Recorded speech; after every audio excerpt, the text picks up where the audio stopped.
దేవుని పరిశుద్ధ నామమునకు మహిమ కలుగును గాక. 104వ రోజు అనుదిన వాక్కు భయపడకుము. యెషయా గ్రంథము 37వ అధ్యాయము 6వ వచనంలో యెహోవా సెలవిచ్చినదేమనగా, అష్షూరు రాజు సేవకులు నన్ను దూషింపగా నీవు వినిన మాటలకు భయపడవద్దు అని యెషయా ప్రవక్త ద్వారా హిజ్కియా రాజుతో దేవుడు మాట్లాడుచు ఉన్నాడు.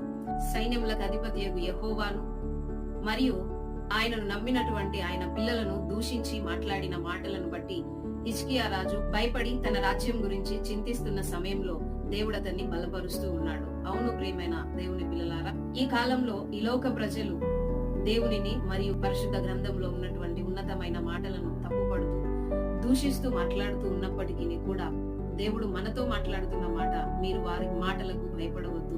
ప్రతి ఒక్కరికి వారి వారి క్రియల చొప్పున ప్రతిఫలం ఇచ్చేవాడు ఆయనే గనుక మనము సహనంతో దేవుని వైపు చూస్తూ ధైర్యం పొందుకొని విజయం వైపు పరుగులెత్తుటకు దేవుడు మనలను నడిపించునుగాక.